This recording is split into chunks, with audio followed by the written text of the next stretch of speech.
आज Doubtnut app download करें। Doubtnut पर अपने सभी गणित, रसायन विज्ञान, भौतिक विज्ञान और जीव विज्ञान के डाउट्स का करो सफाया। बस प्रश्न की फोटो खींचो, एक ही प्रश्न को क्रॉप करो और तुरंत वीडियो सोल्यूशन पाओ। अभी डाउनलोड करें। यहाँ पर गिवन है कि एक इलेक्ट्रॉन के निज प्रचक्रण में कोणीय संवेग s और कक्षीय कोणीय संवेग l से संबद्ध चुंबकीय आघूर्ण वेक्टर क्रमशः म्यू s सदिश और म्यू 1 सदिश के रूप में हैं, जो क्वांटम सिद्धांत द्वारा पहले से बताए गए हैं और फिर प्रयोगों के द्वारा ये इनकी यथार्थता तक भी ये प्रमाणित किए जाते हैं, जो निम्न व्यंजकों द्वारा प्राप्त होते हैं। पहला हमारे पास म्यू s के रूप में ऋणात्मक रूप से E/m s सदिश और म्यू l का मान माफ कीजिएगा वो E/2m l सदिश के रूप में प्राप्त होता है। अब बोला है प्रश्न में कि इन संबंधों में से कौन सा क्लासिक रूप से प्राप्त होने वाले परिणाम के संगत हमें मिलता है या संगत है, और क्लासिकी परिणाम की व्युत्पत्ति की रूपरेखा भी हमें इस क्वेश्चन पे देनी है। पहले अगर हम इसे बताने की कोशिश करें तो किसी परमाणु में जो नाभिक यहाँ पर होता है, तो सबसे पहले हमने नाभिक ले लिया। नाभिक में क्या क्या होंगे, यहाँ पर न्यूट्रॉन वहाँ पर उपस्थित होगा, प्रोटॉन वहाँ पर उपस्थित होगा, ठीक है, धनावेश के रूप में, और इसका पर आवेश यहाँ पर शून्य होता है। इस बीच पे जो इलेक्ट्रॉन्स होते हैं उसके चारों ओर एक वृत्ताकार कक्षा में अलग अलग कक्षाओं में ये उनके संगत नाभिक की परिक्रमा करते होते हैं, ठीक है। तो हमने कहीं दो कक्षाएं यहाँ पर समझा रखी हैं। अब यहाँ पर इस बीच पे कहीं इलेक्ट्रॉनों को अगर संगत हम माने तो इलेक्ट्रॉन यहाँ पर एक, मान लीजिए दूसरा इलेक्ट्रॉन यहाँ पर मौजूद होगा पहली कक्षा में ही, और दूसरी कक्षा में एक इलेक्ट्रॉन, यहाँ पर हमने दूसरा इलेक्ट्रॉन ले रखा और यहाँ पर हम ले लेते हैं तीसरा इलेक्ट्रॉन, ठीक है। तो ये इलेक्ट्रॉन कुछ इस तरह से बिखरे हुए हैं और इलेक्ट्रॉन पर जो आवेश होता है वो ऋणात्मक आवेश होता है, इतना हमें पता है।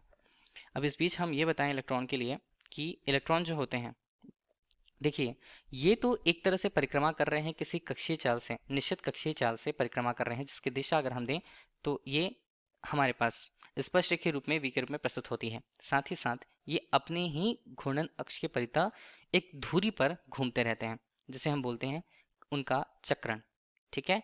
और यही क्वेश्चन पे बात करी गई है उनके निज प्रचक्रण के लिए। कोणीय संवेग का मान हमें दिया हुआ है s के रूप में और कक्षीय कोणीय संवेग का मान हमें l के रूप में दिया हुआ है। दोनों सदिश हैं, ये हमने उस तरह से दर्शा दिया। अब उनसे संबद्ध जो चुंबकीय आघूर्ण के वेक्टर हैं वो हमें संगत पर म्यू s के रूप में दिए हुए हैं और साथ ही यहाँ पर हमारे पास दिया हुआ है म्यू l के रूप में, तक क्वांटम सिद्धांत से प्रतिपादित होते हैं। पहले जैसा कि प्रश्न में बोला है इन संबंधों में से क्लासिक रूप से प्राप्त होने वाले परिणाम कौन से हैं, तो क्लासिक भौतिकी के अनुसार हम कि इलेक्ट्रॉन्स का चुंबकीय आघूर्ण कितना होगा। तो इलेक्ट्रॉन्स का यहाँ पर हम देखते हैं क्लासिक भौतिकी से चुंबकीय आघूर्ण का सूत्र। चुंबकीय आघूर्ण को हम प्रस्तुत कैसे कर रहे हैं इलेक्ट्रॉन के लिए, यहाँ पर चुंबकीय आघूर्ण का मान होगा यहाँ पर L गुणा A के रूप में। L हमें क्या बता रहा है, L हमें कक्षीय कोणीय संवेग के मान को बताएगा, A हमें अनुप्रस्थ काट क्षेत्रफल को बताएगा। L को हम क्या लिख सकते हैं, कक्षीय कोणीय चाल के रूप में इलेक्ट्रॉन और इलेक्ट्रॉन के द्वारा लिया गया समय उस स्थान की परिक्रमा पूर्ण करने के लिए। A का मान हम देखें, A का मान हमारे पास होता है पाई स्मॉल r, अगर हम त्रिज्या ले ली पाई r स्क्वायर के रूप में उसका क्षेत्रफल, जिस क्षेत्रफल में इलेक्ट्रॉन जो है वो गमन करता है या इलेक्ट्रॉन परिक्रमा करता है। इसके मान को हम आगे देख रहे हैं तो हमारे पास बनता है ई।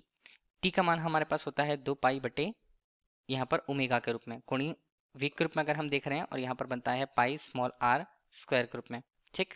तो यहाँ पर ऊपर हमारे पास मान क्या बना, नीचे बनता है हमारे पास ई बटे 2 पाई और ऊपर है omega pi small r square के रूप में। चुंबकीय आघूर्ण को अगर हम म्यू से प्रदर्शित करें, केवल म्यू से अगर हम यहाँ पर प्रदर्शित कर रहे हैं तो उसका मान क्या बनेगा, तो म्यू के रूप में इसका मान जो है, देखिए ये हमारे पास पाई और पाई के मान कटे तो यहाँ पर क्या बनता है ई ओमेगा स्मॉल r स्क्वायर बटे 2 के रूप में, ठीक है। और यही हमें क्या बता रहा है, इलेक्ट्रॉन के चुंबकीय आघूर्ण के मान को बता रहा है, ठीक। इसके साथ हम इलेक्ट्रॉन के लिए उसके कक्षीय कोणीय संवेग की बात करें, उसे l के रूप में प्रदर्शित कर रहे हैं। मान यहाँ पर क्या बनता है, मान यहाँ पर बनेगा small m v small r के रूप में, ठीक है। l का मान यहाँ पर हमारे पास है तो m हमने ले लिया, v का मान हमारे पास क्या बनता है ओमेगा गुणा r के रूप में और यहाँ पर r है, ठीक है। तो l का मान हमारे पास क्या बन जाएगा m omega small r square के रूप में, तो ये l के मान को प्रदर्शित करेगा, ठीक।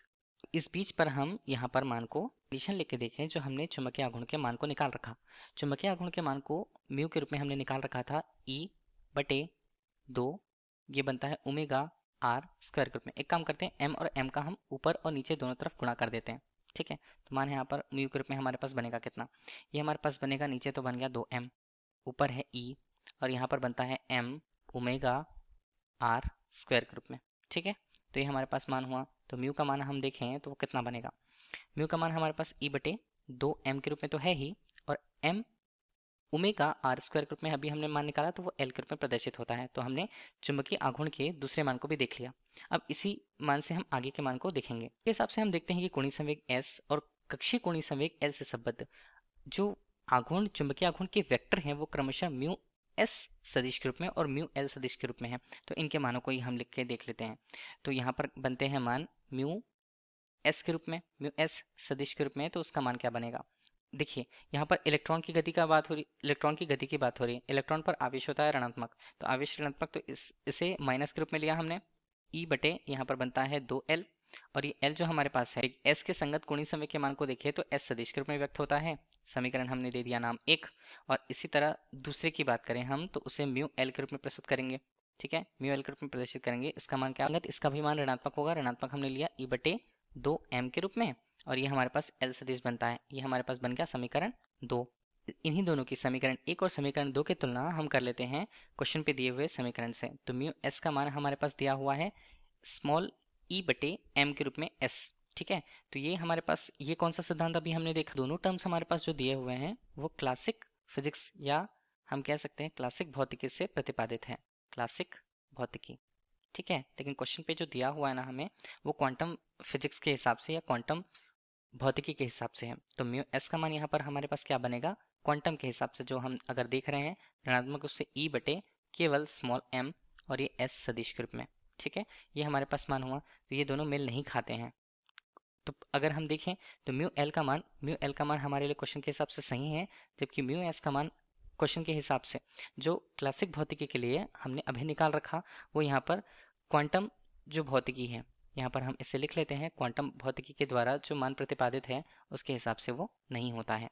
ठीक है, यही हमसे क्वेश्चन पे पूछा गया था। Thank you. कक्षा 6 से 12वीं से लेकर नीट, IIT, JEE वो एडवांस के लेवल तक 1 करोड़ से ज्यादा छात्रों का भरोसा। आज ही डाउनलोड करें डाउटनेट ऐप या व्हाट्सएप करें अपने सारे डाउट्स 8400 400 400 पर।